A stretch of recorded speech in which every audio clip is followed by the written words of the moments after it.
Tata power के business model की बात करें तो कंपनी का बिजनेस मॉडल में सबसे फर्स्ट पार्ट होता है इलेक्ट्रिसिटी जनरेशन एंड देन उसी इलेक्ट्रिसिटी का transmission and then electricity distribution. तो ये तीन पार्ट में बिजनेस वर्क करता है टाटा पावर का। और अभी जो एक नया बिजनेस टाटा ग्रुप ने जोड़ा है वो इलेक्ट्रिसिटी चार्जिंग स्टेशन का है। अगर हम देखें तो टाटा पावर इसमें भी मार्केट लीडरशिप लेते जा रहा है। सो ये टाटा पावर के बिजनेस मॉडल है। हम टाटा पावर का फंडामेंटल एनालिसिस कर लेते हैं। अगर हम मार्केट कैप की बात करें तो मार्केट कैप 58,000 करोड़ की, जो कि इंडिकेशन है कि कंपनी एक लार्ज कैप कंपनी है। करंट प्राइस है कि 184। अगर हाई से बात करें तो 298 के हाई से 184 का कम से कम 70-80% डाउन है। स्टॉक का पी बात करें तो 19.2 सेक्टर के हिसाब से एक रीजनेबल पी है। बुक वैल्यू की बात करें तो 80 की बुक वैल्यू डबल पे ट्रेड कर रहा है, तो एक कोई कॉन्सर्न का साइन नहीं है स्टॉक में। ओवर वैल्यूएशन नहीं दिख रही है कहाँ से कहाँ तक। डिविडेंड यील्ड 1% की अच्छी है। Return on capital employed 9.21%, return on equity 8.14%। Generally इस सेक्टर में return on capital employed equity बहुत ज्यादा नहीं रहते हैं। इस सेक्टर का ही मतलब इस सेक्टर के हिसाब से ओके ओके। अगर हम कंपनी के पीयर कंपैरिजन की बात करें तो हम गवर्नमेंट कंपनीज को नहीं कर रहे हैं, हम प्राइवेट कंपनीज को कर रहे हैं। अडानी ग्रुप के देखें तो पी देख सकते हैं 234 का है। अडानी ट्रांसमिशन का 106 का पी है। और अडानी पावर का लास्ट 2-3 क्वार्टर में इंप्रूव हुआ है, नहीं तो उसका भी बहुत हाई पी था। अगर हम मार्केट कैप की बात करें तो सब की मार्केट कैप अच्छी है, अगर सब लार्ज कैप कंपनी है। डिविडेंड यील्ड में अगर हम अडानी ग्रुप स्टॉक देखें तो कोई डिविडेंड नहीं है। वहीं टाटा पावर 1% की डिविडेंड यील्ड पे कांस्टेंट है। अगर हम नेट प्रॉफिट लेटेस्ट क्वार्टर बात करें तो अडानी ग्रीन का 103 करोड़, अडानी ट्रांसमिशन का 478 करोड़, अडानी पावर का ओनली 8 करोड़। अगर टाटा पावर की बात करें तो हाईएस्ट प्रॉफिट है इन सब में 1052 करोड़ का। अगर हम year on year quarterly profit बात करें, ग्रोथ बात करें, तो अडानी ग्रीन की 178%, ट्रांसमिशन की 77%, पावर की जैसा देख सकते हैं नेगेटिव में आ गई 95%। बट टाटा पावर की कांस्टेंट है 122% के अप्रोक्स में। अगर हम सेल्स लेटेस्ट क्वार्टर की बात करें तो सभी कंपनी की सेल्स अच्छी है। रिटर्न ऑन कैपिटल एम्प्लॉयड मैंने जैसा आपको बताया था एकदम एक जैसा है। 20 से ऊपर भी किसी कंपनी का नहीं है, क्योंकि ये सेक्टर का ही सेम है। अगर हम क्वार्टरली रिजल्ट की बात करें तो कंटिन्यूस अगर हम देख सकते हैं, एक कोविड में थोड़ी सी डिग्रोथ देखने को मिली, उसके बाद कंटिन्यू ग्रोथ देखने को मिली। और हर क्वार्टर में कंपनी अच्छे सेल्स पोस्ट कर रही है। उसके साथ साथ इस क्वार्टर में हम देख सकते हैं थोड़ा एक्सपेंस भी कम हुआ है कंपनी का, और प्रॉफिट भी ग्रोथ में आया है।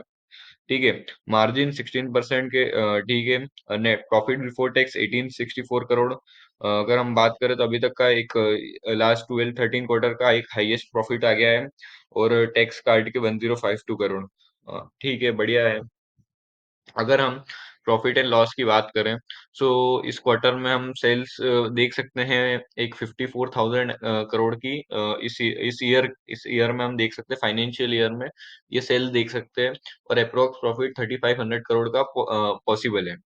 जो जो कि इंडिकेट करता है कि कंपनी एक बहुत बेटर पोजीशन पे खड़ी है। कंपनी के पास अच्छे कस्टमर है, कंपनी की सेल्स अच्छी है, प्रॉफिट भी अच्छा है। अर्निंग ईपीएस देख सकते हैं 9.58 का ईपीएस है। हाँ, वहां पहले देख सकते हैं माइनस में था।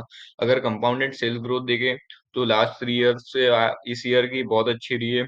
अगर कंपाउंडेड प्रॉफिट ग्रोथ देखें लास्ट 3 ईयर, इस ये और ये ईयर अच्छा रहा है। कंपाउंडेड अगर CAGR compounded annual growth ratio की बात करें तो लास्ट 10 ईयर में कंटिन्यू 7% के रिटर्न दिए हैं। और लास्ट 3 ईयर में 76% का रिटर्न था स्टॉक जो है। और इस ईयर में नेगेटिव रिटर्न है। इस ईयर में सीन क्या हुआ था, हम उसमें देखते शेयर होल्डिंग पैटर्न में रिटर्न ऑन इक्विटी बहुत वीक है। ठीक है, कोई बात नहीं। अगर हम अब हम शेयर होल्डिंग पे आते हैं। मेन स्टॉक में सिचुएशन क्या हुई देख सकते हैं। मार्च 22 के कोविड क्रैश में ये होल्डिंग थी हमारे प्रमोटर की 37%, F I D I 18.62%, D I 26%, public 16% और गवर्नमेंट 1% के अप्रोक्स। अभी सिचुएशन अगर हम देखते जाए तो यहाँ कंटिन्यूस प्रमोटर नहीं आया, एक क्वार्टर में स्टेक बढ़ाया था। और उसके बाद हम देखते जाएंगे एफ आई और डी आई ने कंटिन्यूस सेलिंग करी है। शेयर प्राइस अप जा रहा था, बट जो इंस्टीट्यूशन थे वो नेट सेलर थे। अगर हम देखें 18.62% की एफआई की होल्डिंग अब 9% रह गई है, और डीआई की 27% की होल्डिंग 14.32% तक रह गई है। अगर हम नेक्स्ट क्वार्टर में भी देखें तो हमें कम होती हुई दिख सकती है, बट अगर हम पब्लिक की बात करें तो ऑलमोस्ट ऑलमोस्ट डबल होने वाली है। 16.33% की 28.87% की बन हो गई है।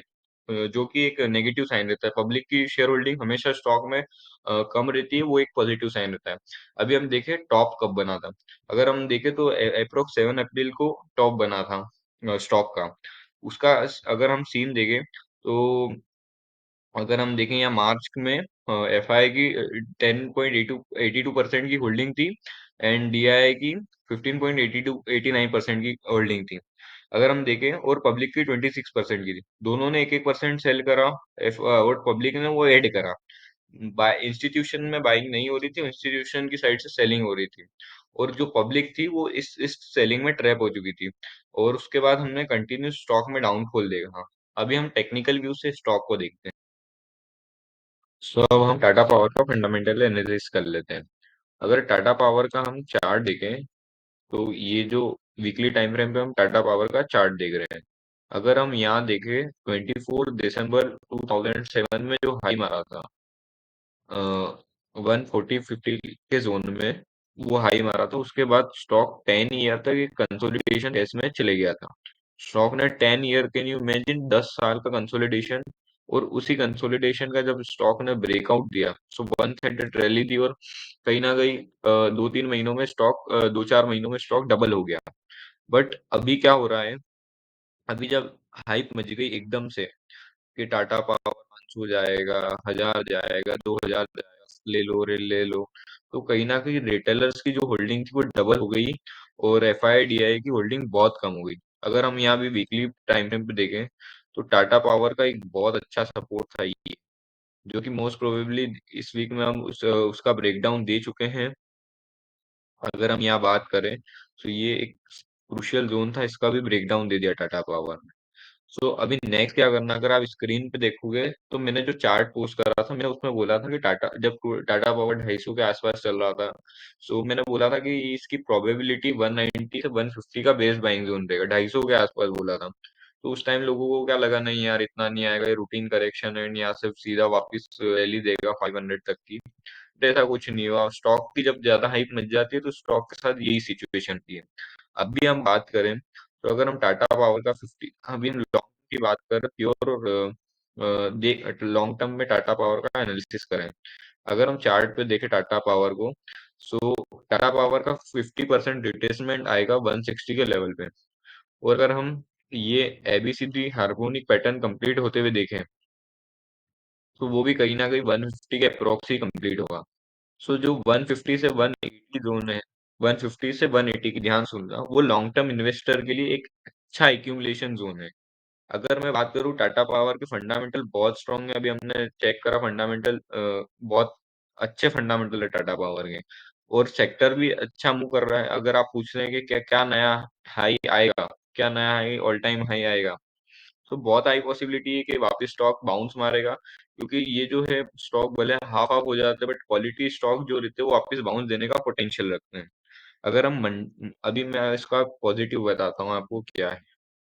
अगर हम मंथली टाइम फ्रेम पे जाए टाटा पावर के, सो अगर आप ये देख सकते हैं, यहाँ आपको एक बुलिश फ्लैग पैटर्न देखने को मिलेगा। अगर आप देखें बुलिश फ्लैग, अगर आपको नहीं पता तो मैंने थ्रेड डाल रखी है ट्विटर पे, उसको समझना।